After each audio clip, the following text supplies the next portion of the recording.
Hi, I'm Dr. Mark, and I'm a voice teacher and stage director. Whether you're a professional pop or rock star that's wanting to take your performance to a next level, or you're just interested in making your car singing or shower singing easier and more comfortable and fun, I can help you get there. I'll start doing that today by reacting to and teaching you singing and performing tips that we can learn from the top performers around the world. Today, let's learn from Hozier performing Movement live in Central Park.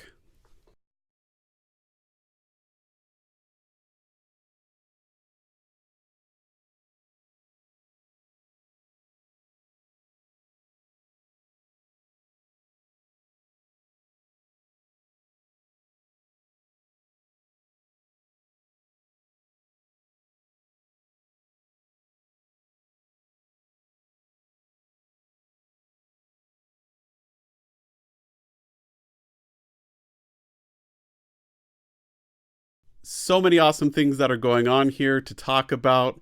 We'll choose just a few, but I want to point out here at the end how you saw his tongue just laying there flat and passive, the tip of his tongue resting against the bottom of those front teeth, and staying nice and relaxed. That jaw's relaxed, the upper two smile comes popping out, especially when he's singing up high, and he's keeping that breath flow really consistent. We've talked about this in past videos. Wanted to point out here to just have you notice what's going on. Let's talk about the big three here that I'm analyzing every performance on, and that everyone's analyzing performances on, even if you're not aware of it. The first one, is it believable? Do I believe that he really means what he's saying? Do I believe that the emotion and words belong to him in this moment with this emotion and this music, and it all works together into one whole? Or is there something about it that makes it feel false or informal or untrue? In this case, no. I felt really comfortable, and I felt like I believed what he was saying. It's a little tricky because he's got sunglasses on, and that's a little bit of a cheat in that we can't see his eyes and see what's going on there, and that's the first place we look to believe someone. But that gives us a great opportunity to look at the rest of his face and body and see if there's anything that's giving away the lie. His face is staying really relaxed. It's nuanced, which helps us believe it. It's never freezing or stopping or holding position, but it's constantly reacting to the thoughts that are going along that belong with the music and text. That's awesome. We also don't see any moments where his body locks up or gets tight, rigid, or tense. That's also a giveaway that makes us believe it a little bit less and makes us think that something went wrong with the performance. We're not seeing that here. In fact, his body is also showing a lot of nuanced behavior and action that belongs with what's going with his voice and his face and everything else, which also helps us believe what's going on here.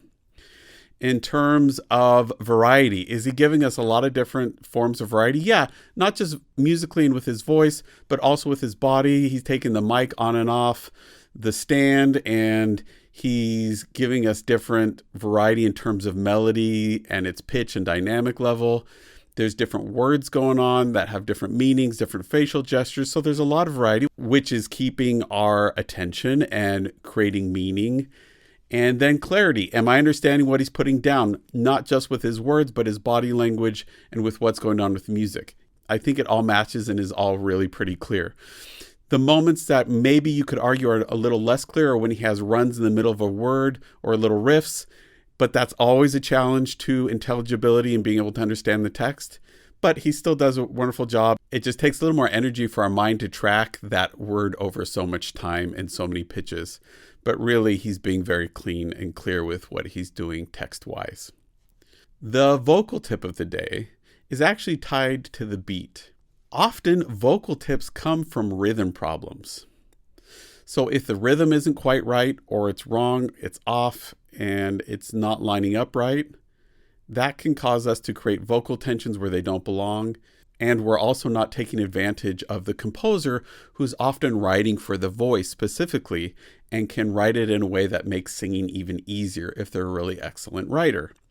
In this case, The beat's also really important because we have a huge group that's going on together. Here it doesn't look like it's that huge, but there are really quite a few people on stage participating. So that beat has to stay really consistent and steady, even when we're in a live performance. Especially so when we're in a studio recording and people are recording different parts at different times. It's not all happening at the same time. This beat and pulse becomes increasingly important and really important for it to stay steady and consistent so that everyone can be really locked in and consistent with their sound as an ensemble. Well, what can you do today to do that? Well, practice with a metronome or a click track. Get used to singing at a really steady pace and staying right on top of that beat. Does that mean as a vocalist you can never play with that beat at all? You can. And we should and do. For example, we should steal a little bit of time for important words or important syllables. But the trick is that we have to give it back again so that the overall beat stays the same within a phrase. So if I steal a quarter of a second or a half a second for a word and stretch a syllable a little bit longer, then on an unimportant word or syllable, I need to give that back and rob a little bit from it, so that the overall beat stays the same. Here, he does that, and we get a nice consistent beat. What's really cool is at the beginning, if you watch, they're all consistently moving to that beat. And that's where this drummer comes in really, really handy in a live performer. When we're working with an ensemble, we got to stay right with that drummer and make sure that we're staying on top of that beat. We're not falling behind. We're not getting out of sync with it. One tip you can use today to start staying on top of that beat is to just start tapping your chest here to that metronome or click track and trying to sing so that when you sing, the vowel that lands on that beat lands right as you're tapping. The trick here is if you put the consonant right on the beat, then it's going to sound like it's late. So if a word starts with a consonant, that consonant actually has to come slightly before the beat so the sound of the vowel comes right on the beat. Another tip that you can practice today is to know which vowels line up on a beat, on the actual beat, so that you can map the moments that you have to make sure you are exactly on the beat. The moments that you want to pay attention to are the really important words. You want that beginning vowel to line up right with that beat if it lands on a beat. The downbeat is also a great one to line up that vowel on a downbeat, especially if it's in a tricky area, to make sure that you are at least hitting the big moments in each measure to stay on beat. Then you can noodle with some of the other ones, but then land again on that downbeat. There are other ways to do it, and you can then, as you get consistent with that, start working around it and finding ways to create that melodic line that is constantly giving to and taking from that pulse while always staying around its consistent beating. The performance tip today is to connect your body language to your speaking voice. In other videos, we've talked about connecting your singing voice to your speaking voice. Here, I'm asking you to connect your body language to your speaking voice as well. So what does that mean for you today? That means whenever you sing a song, you should be able to speak it first without singing it. Not speaking on pitch, not speaking in rhythm, but speaking in a way where you would be believable. That if someone was just hearing you say these words, they would believe you and think you really meant it. Even if it was poetic verse, they would think that it was natural to you. You don't want it to sound stilted, formal, precious, or pretty. You want it to sound authentic and genuine. If you can do that, and then let your body come along for the ride and express itself in a normal, natural way, or in an expressive way, then all of a sudden you're going to realize that your performance is much more nuanced, both in your body language and in your voice. If you don't, then all of a sudden our body language starts expressing what the performer version of us is feeling in terms of thinking about our singing or our technique or what the audience is thinking, instead of really tied into trying to communicate the text.